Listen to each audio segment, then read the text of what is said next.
Welcome to Massive Beers. My name is Matt. We do the beer stuff here. Brewery that I've been picking at lately, kind of grabbing their stuff here and there. I'll post this with one of their hazy IPAs, but their barrel-aged stuff has really been doing me kind of proper.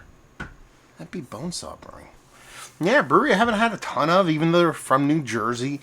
But over the past several months, I've dipped into a couple of barrel-aged offerings. Actually, probably a year plus, and really dug what I've had. I saw this. I got excited. Here we go. What do we have? We have Bonesaw Brewing Company, La Déjeuner. I believe that's how you pronounce it. I'm not French. But anyway, or French-Canadian, at least, because this is a Canadian breakfast stout. 500 milliliters, 13.3 or 2, 3% alcohol by volume, so session strength. And this is this luscious, let me get up here. Luscious, sticky Imperial Stout is stuffed with layers of caramel and roasted malts. Aged for 2 years in barrels that once held Heaven Hill bourbon and then organic Vermont maple syrup. Further conditioning on maple sugar, bacon, and Mexican chapadas coffee beans to produce liquid breakfast in a glass. It is not breakfast. It is 10:30 in the afternoon, or evening, I should say. Glassboro, New Jersey, and I'm pretty sure they put a date on there. 2021 version. So we're talking about 2021. They don't actually give you a bottle on date, but we're in 2023, so I'm assuming this is, probably over 2 years old, considering, it's pretty much November 2023, and it has coffee, but I think we'll be fine. Wax. This sucker has wax. I don't think any of the other ones had wax on it. I could be wrong. And I'm excited to dive into this sucker. Yeah, little breakfast stout. I need more of a blade than that. Do I have a blade? You know what? I don't have a blade, but I have these itty bitty little screwdrivers that work just as well. Yeah, Bonesaw, like I said, if you go watch my original, or watch all my reviews actually, just don't watch the one, but not that I had some kind of preconceived notion about the brewery, but I don't know. The name, not saying they're my favorite name of a brewery, something about it, just a little bit weird, but I ended up, or I'm a little bit weird, not the actual brewery. I had one of their barrel-aged beers, and it was really, really good, and someone was like, man, you really should try a lot of their stuff in the barrel-aged side of things. They do really, really nice stuff, and, I kind of took that as a warning, a heed. What's the word I'm looking for here? How do we get under here? Let's do it this way. And I have been pleasantly surprised. A lot of their stuff has been some of the better barrel-aged stuff that I've had as of late, which is, not a small little statement, to be perfectly honest with you. So, anyway, we're almost through here, so you don't have to listen to me kind of yammer on about random stuff. Well, I'm going to be watching my review, so I'm going to be yammering about random stuff. Oh, I like that pop. I like when I get a nice pop and hiss. Especially, well, I shouldn't say I love it. I usually love it. More often than not, it's a good sign, but a lot of times if you get a big pop like, not a lot of times, but every now and then, words are hard. You get a pop like that, a big barrel-aged behemoth like this, could be infected, but I don't think that's the case here. It looks very, very pretty as far as how it's sitting in the glass right now. So, label-wise, it's alright. It's pretty much Bonesaw does the same label format, label shape, usually different coloration, obviously, different verbiage and stuff like that, but it's like their labels are very, very much the same, which sometimes you can look at as a negative, but for me, honestly, looking for their barrel-aged offerings, now, having that imprinted on my brain, this shape, I was at a bottle shop I don't go to a ton. This is the lone Bonesaw they had on the shelf, and it was kind of tucked off to the side. And I went, it's a Bonesaw barrel-aged beer. What is that? I picked it up, so here we go. Guess what? Looks like stout. Big, thick, icky, sticky, big barrel-aged stout in this big schnifter-y glass. You can see the head on that sucker. Give it a little rocket back and forth so you can see what we got going on here. So that dark, a little bit darker than I like my coffee to look like color-wise, and just big, huge, icky, sticky. So we're talking about maple syrup, vanilla, right? Coffee, Heaven Hill bourbon, big, rich stout, See what the nose has to offer. It smells delicious. Man, it smells good. I mean, you're gonna be remiss if you don't mention KBS or CBS, sorry. From the brewery we don't talk about really all that much anymore, and that's kind of like your kind of jumping off point, your tentpole kind of when it comes to these kind of bourbon barrel aged breakfast stouts. Dare I say, a bit more aggressive on all fronts here. Coffee still coming through big and bold. I don't think it's going to be that big actually on the taste, but aromatically, it's there. It's marrying well, really, really nicely with the way the big roasted malts come off into the beer. You have this really beautiful, huge chocolate toffee combination. Not something I typically get from a breakfast stout, but here you're just getting it gobs and gobs, almost like it's a barley wine stout kind of blend, but you're absolutely rooted in a stout portion of the show here because of how roasty and toasty, both from the coffee and the malt portion of the show, kind of brings you back there. So it's that toffee, icky, sticky, barley wine-esque, but you're living in that rich, robust kind of coffee stout kind of world because of how roasty and toasty it is. Spirit is huge, not overly hot, but gigantic. And that maple syrup is really almost like dare I say, like it's almost a complementary flavor. Like it's omnipresent. You're not gonna miss it. There's no way you're gonna mistake that there's maple in here. But it's not hyper aggressive. Maple ends up being this flavor profile that can be quite heavy handed.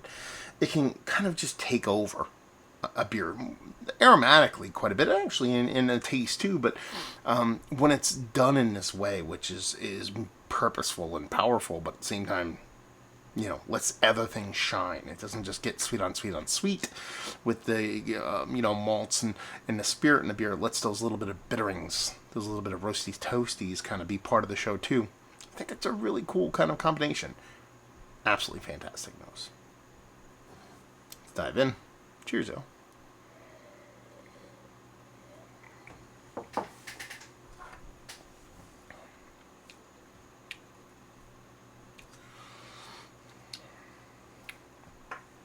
This thing is gigantic.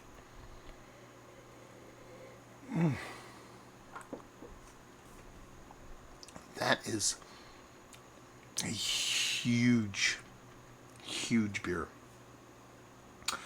2 years old. 2 years old and it's showing like this. It has a little bit of tart greenness, tart cherry greenness, I call it. I tend to get that from bourbon barrel aged coffee beers. Sometimes you get this kind of greenness from coffee, heavily dosed coffee beers. When you get the greenness from heavily dosed coffee beers, then you get the tart little cherry or cherry with a little bit of tartness from like a big wet bourbon barrel aged beer.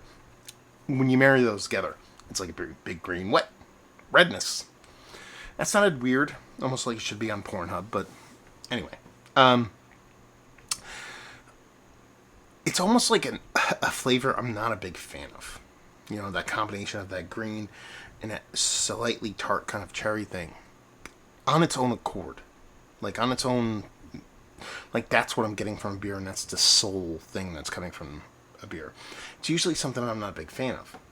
If you have a heavily dosed coffee beer that's low ABV, or you have a spirit barrel aged beer and the malt, the beer actually portion sure doesn't live up, those things can be very, very overpowering. But with how aggressive and how huge and how boisterous this beer is, it's a positive, because what it adds is this kind of back and forth between this sweetness and this, I don't want to use the word tartness because there's no sour here. This beer is verging into negative, but it adds this little counterpoint. That sweetness a la what you typically get from hops when it comes to kind of an IPA. That works really, really, really well. First things first, mouthfeel. Viscous, motor oil, dense, all those words. You looked at it, I poured it, it's black. It's dark, it's rich, it's thick. Sweetness. Big pops of sweetness. There you get that roasty toastiness both from the coffee and a roasted malt. More so the roasted malt now. The coffee has kind of died off quite a bit. It was there in the nose, but it's kind of died off quite a bit in the taste, but it's still kind of echoing in there. And then you have that kind of, like I said, that greeny, peppery, tarty, reddish fruitiness that I think works really well in a beer like this, at least for me. And adds this kind of third point of counterbalance. This is the best way I could put it for a beer like this. Because typically it's sweet and a big roasty toastiness, or big in the sweet barrel, those kind of things. There's something extra here that is outside of a sour world, but has this soft little tartness that I think works really well. Again, I keep on reiterating that point, is that it's not sour, it's not off, it's not turning sideways. I think that's inherent with these big, huge, violent barrel-aged beers, and from time to time, and I think it works in a really good way.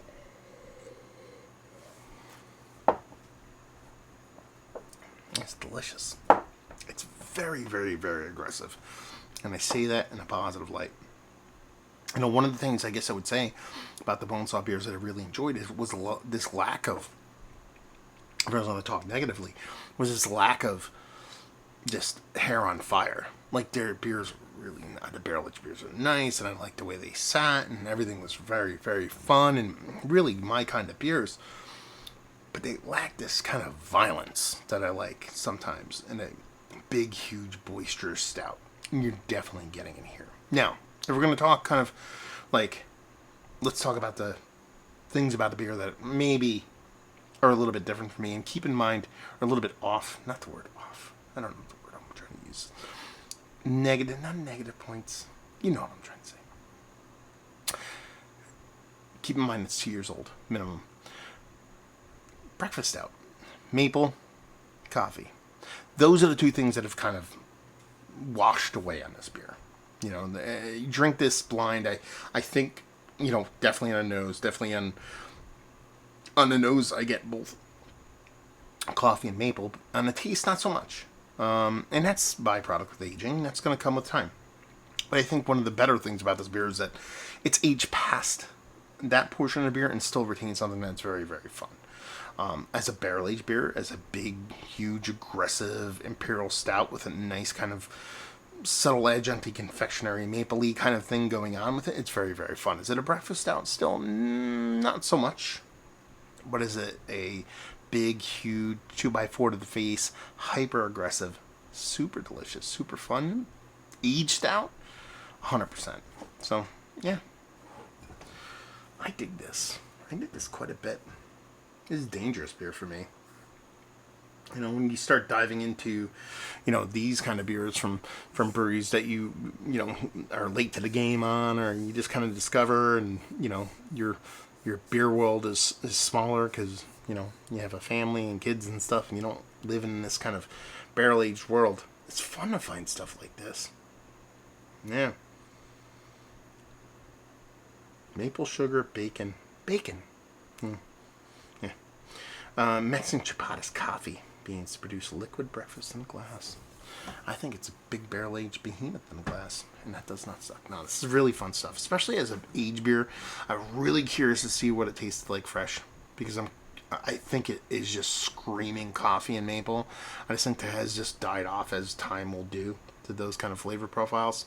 Not so much maple, coffee so as much, but maple definitely does die with it too. But it's one thing to make that beer really tasty from the get. More moving parts, the harder it is for a beer, It can taste fantastic out of the gate, and then a couple years down the road, with all those moving components, the coffee and the maple and the bacon and all those things, those are added components. More moving parts, things can go wrong. To see this beer sit the way it sits, 2 years later, and aging in something quite fun, I'm a fan. So there you go. Bonesaw. Déjeuner, Canadian breakfast beer, barrel aged on bacon and a whole bunch of other mapley, syrupy, delicious, bourbony stuffs. If you see this on the shelf, if you dig barrel aged beer, I think you'll be very happy. Is it one of the barrel aged beers I've had? It's like, yes. Straight up, yes. Mount Rushmore, no. Aged, yes. Closer to the top. It's still probably not Mount Rushmore. You're talking about 4 out of hundreds and hundreds of beers. I think that's fair. Value to availability. I want to say $18 American. And like I said, leave you with, if you like what we like this, if you like barrel aged stuff, I think you'll dig this, especially if you like aged barrel aged stuff. I think this is a very, very fun beer. Let's say if you see this on the shelf, this being 2023, the end of 2023, and you're kind of on the fence of picking it up, I think if you're in tune with what I dig, which is old, everything. I like everything, but when it comes to aged beers, I can age in something fun. Some people might call it a touch soy saucy. I don't think that's the case with this beer yet. It's fun to pick up. Bonesaw, have you been there? I haven't been there yet. Owner wrote, he's like, hey man, come down, check out the brewery. I will do that. I just gotta find the time, kid and stuff. And let me know if you've had this beer. I'm really curious to see if you've had it, what you thought about it, if you enjoyed it, if you didn't enjoy it, all that fun stuff down there. Hopefully you enjoyed the review. Hopefully you enjoyed a little barrel aged goodness right now. Hope we'll see you next time. Cheers, y'all.